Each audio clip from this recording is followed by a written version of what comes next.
कुमार गणपती गजानना वक्रतुंड शिवकुमार गणपती गजानना प्रथम वंदना तुलाही थोर तू दयाघना प्रथम वंदना तुलाही थोर तू दयाघना रिद्धी सिद्धी सेवा करती रिद्धी सिद्धी सेवा करते तुझीच रे विनायका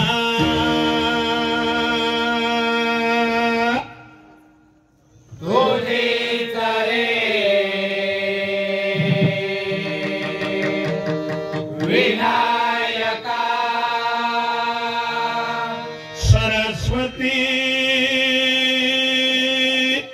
सुरवर पूजती सरस्वती सुरवर पूजिती तुलाच हे गणनायका तुलाच हे गणनायका हो प्रसन्न मंगलमय हे पतित पावना ओ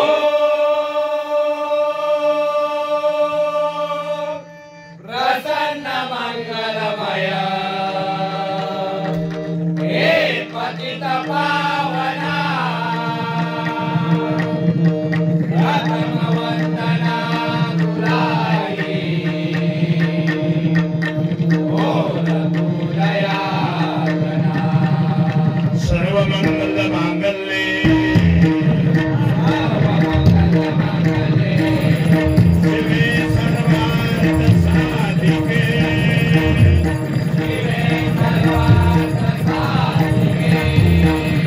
शरण्ये त्र्यंबके गौरी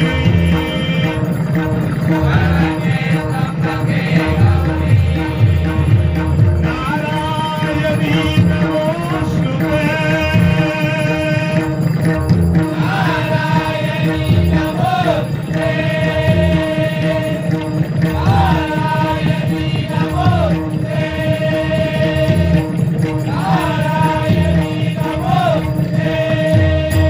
हरि मना पुंडरीक वरदा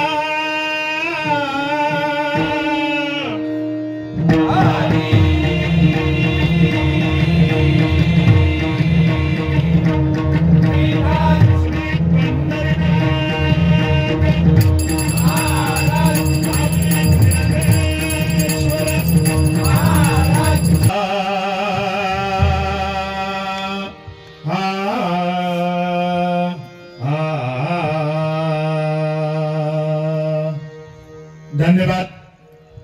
या पवित्र आणि पुण्य अशा या इळी गावाच्या भूमीमध्ये श्रीदेव लिंगेश्वराच्या पवित्र आज प्रवेशद्वाराच्या निमित्ताने हा डबलबारी भजनाचा जंगी सामना या ठिकाणी आयोजित केला आणि उत्कृष्ट साऊंड सर्व्हिस आम्हाला या ठिकाणी लाभलेली एकदा जोरदार टाळ्या त्यांच्यासाठी वाजवा। खरोखर लाखलाख धन्यवाद व्यक्त करतो। या ठिकाणी या पवित्र अशा या प्रवेशद्वाराच्या निमित्ताने खरोखर या गावाला एक सुंदर देखणं रूप या ठिकाणी या निमित्ताने प्राप्त झालेलं आहे। कारण एवढी कमान या ठिकाणी प्रवेशद्वार मी मला वाटतं जवळपास तरी कोणी कुठे पाहिलं नाही। एवढा सुंदर प्रवेशद्वार या ठिकाणी उभा केलेला आहे। एकदा जोरदार टाळ्या माझ्या ह्या गावाच्या सर्व ग्रामस्थांना, सर्व माझ्या कार्यकर्त्यांना लाख लाख धन्यवाद द्यायला पाहिजे. सॉरी, जरा वेळ झाल्यामुळे मला मंदिरात जाता आलं नाही, पण नक्कीच मध्येच जाऊन येण्याचा प्रयत्न करेन.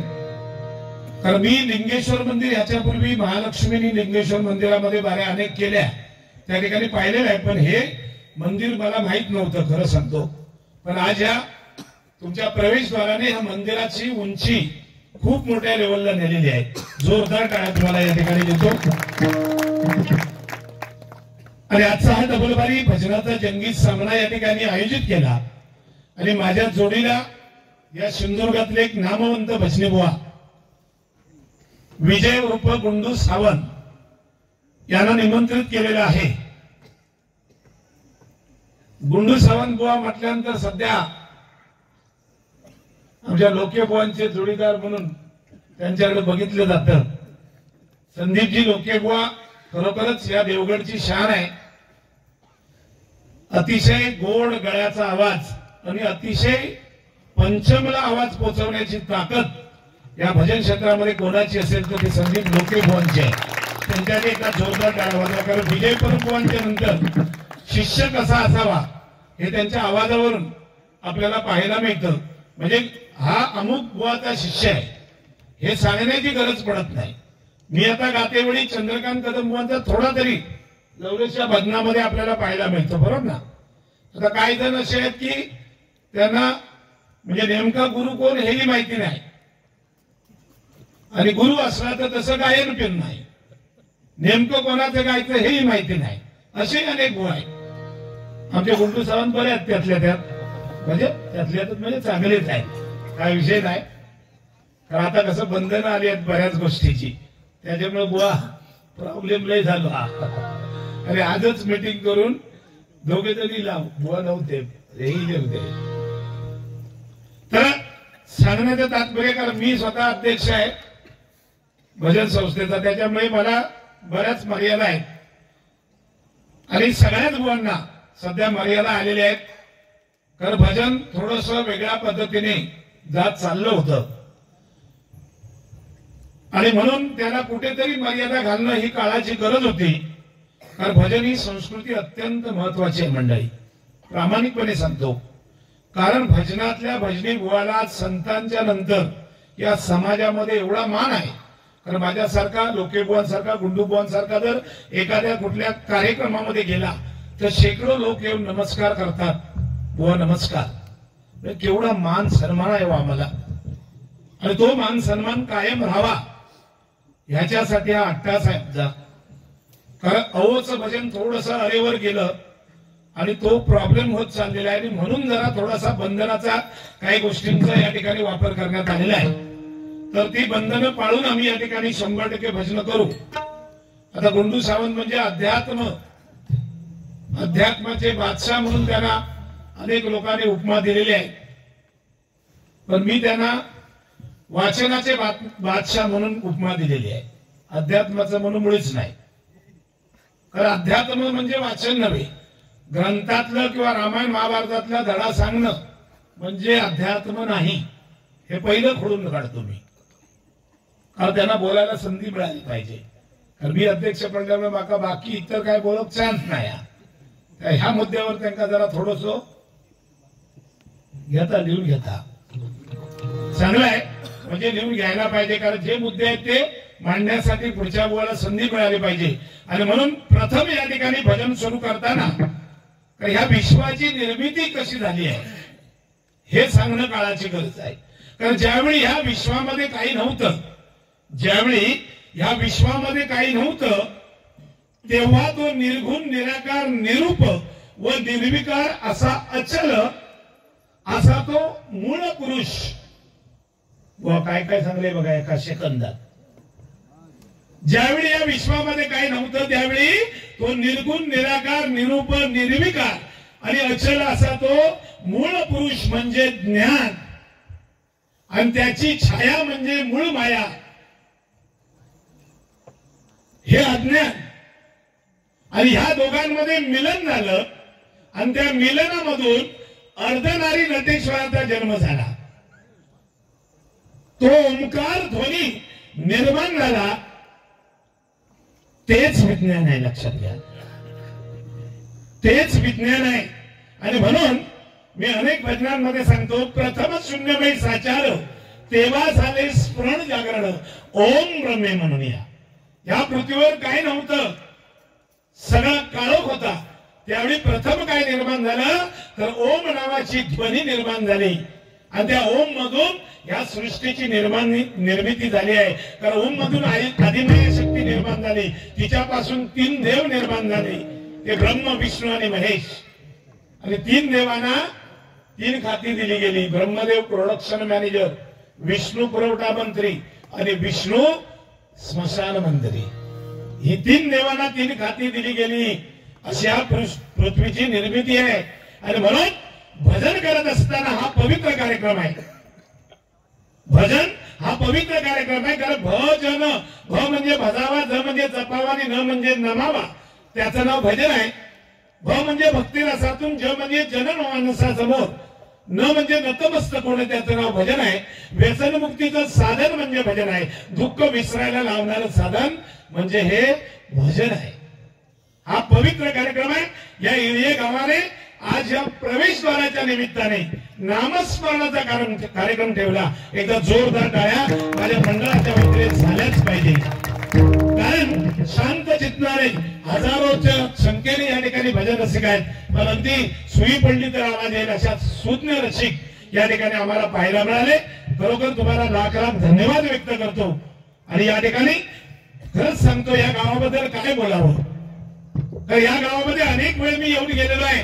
या गावाची खरोखरच मी संपूर्ण गावाची कार्य करण्याची पद्धत पाहिलेली आहे. आणि म्हणून ओढ म्हणजे काय हे जीव लावल्याशिवाय समजत नाही. ओढ म्हणजे काय, जीव लावल्याशिवाय समजत नाही. प्रेम म्हणजे काय हे केल्याशिवाय समजत नाही. ओढ म्हणजे काय, जीव लावल्याशिवाय समजत नाही. आणि प्रेम म्हणजे काय हे केल्याशिवाय समजत नाही. आणि इळये गाव म्हणजे काय, या प्रवेशद्वाराच्या आल्याशिवाय समजत नाही. या ठिकाणी आल्याशिवाय समजत नाही. या ठिकाणी आल्याशिवाय समजत नाही. धन्यवाद. या ठिकाणी पहिलं भजन सादर करतो.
रूपाचा ध्यानाचा अभंग या ठिकाणी सादर करतो।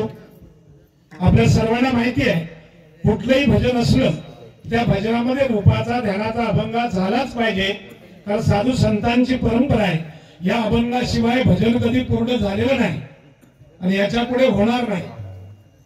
कारण रूप पाहता लोचनी सुख झाले व साजनी, तो हा विठ्ठल बरवा, तो हा माधव बरवा। परमेश्वर कुठलाही असू दे, अनेक नावाने परमेश्वराला नामं दिलेली आहेत, पण भगवंता एकच आहे। ज्याला रंग नाही, ज्याला रूप नाही, ज्याला उंची नाही, ज्याला कशाची मर्यादा आहे, निर्विकार असा तो परमेश्वर आहे। कारण ज्या भक्त पुंडलिकाने आपल्या आई वडिलांची मनोभावे सेवा केली आणि साक्षात पांडुरंगाला आपल्या दरबारी आणण्याचं कार्य त्या पुंडलिकाने केलं। आता पुंडलिक सुद्धा सामान्य नव्हता मंडळी,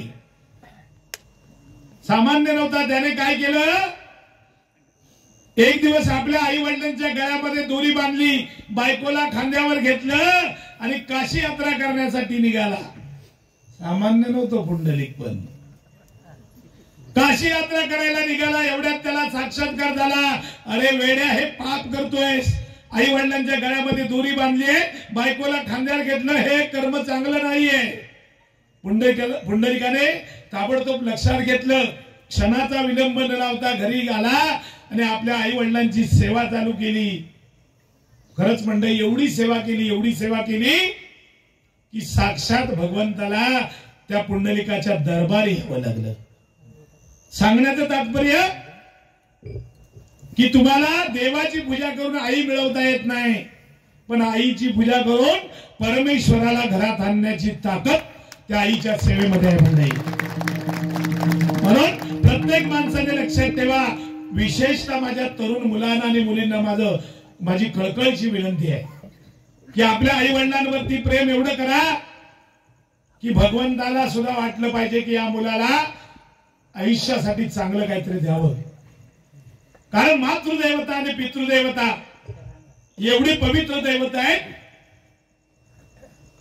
9 महिने ती माता बघा पोटामध्ये, त्या गर्भामध्ये आपल्या बाळाला सांभाळते। स्वर्गापेक्षाही सुख त्या गर्भामध्ये ती माता देते।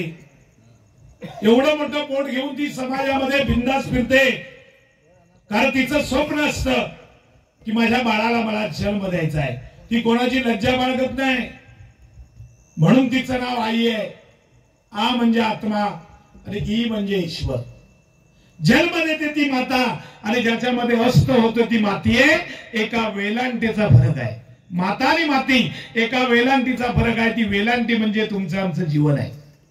ते जीवन कसं जगावं हे ज्याला कळलं तो माणूस।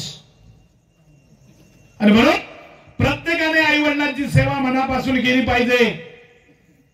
कारण आई म्हटली की पवित्र दैवत, वडील म्हटले की पवित्र दैवत, यांना कधी विसरून चालणार नाही। अगदी म्हणजे आपल्या कात्र्याचे जोडे बनवले, आई वडिलांच्या पायात घातले, तरी सुद्धा त्यांचे ऋण आपण जीवनामध्ये कधीही फेडू शकत नाही। ती जगत जननी माता। आईसाठी एक छोटस गाणं म्हणतो।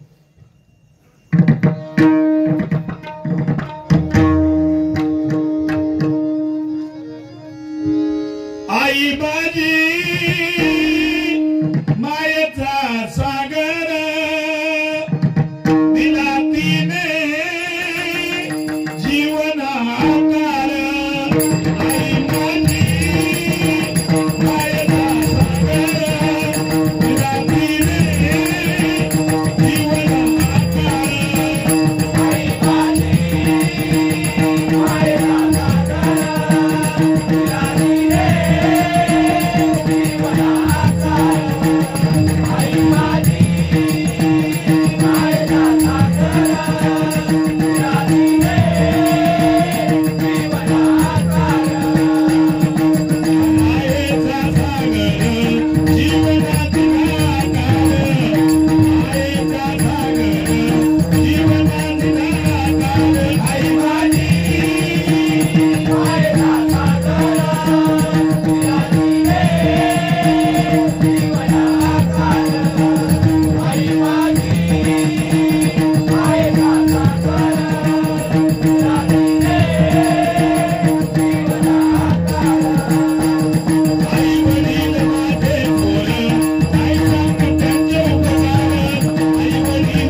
महत्व सगळ्या साधू संतांनी सांगितलंय, पण तेवढंच बापाचं पण महत्व आहे, बरोबर ना? कारण जो काबाड कष्ट करतो, अहोरात्र मुलांसाठी, बायकोसाठी, प्रपंचासाठी झटतो, तो माझा बाप आहे, बरोबर ना? आणि म्हणून सांगतो मंडळी, कुणाच्या ध्यानी मनी बाप माझा वेदनांचा धनी, आई मायेचा सागर ही सत्य आहे कहाणी, पण दुर्लक्षित बापाच्या या व्यथा कुणी तर जाणे, बाप नसतो कुणाच्या ध्यानी मनी बाप माझा वेदनांचा धनी. बापासाठी एकदा जोरदार टाळ्या. कारण आई वडिलांचे ऋण आपण जीवनामध्ये कधी फेडू शकणार नाही, असे पवित्र दैवत आपली आईने वडील आहे. ठिकाणी अतिशय सुज्ञ भजन रसिक आम्हाला पाहायला मिळेल बघा. म्हणजे चांगली भजनं केली तरी सुद्धा दाद देणारी मंडळी असते. वाईटच बोलायला पाहिजे, एकमेकाची उनी दुनी काढायला पाहिजे असं काय नाही, बरोबर ना? खालच्या थराला जाऊन भजन करायची गरज नाही हो. आता मगाचपासून मी बघतोय टाळ्यांचा वर्षाव तुमच्याकडून होतोय. शांत चित्ताने भजन ऐकता ही बुवा आपल्यासाठी पोचपावती आहे, बरोबर ना? चांगल्या भजनाला दाद देणारे या देवगडमध्ये सुद्धा भजन रसिक मायबाप आहेत. खरोखर तुम्हाला लाख लाख सलाम करतो आणि या ठिकाणी रूपाचा आभार सादर करतो.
Hare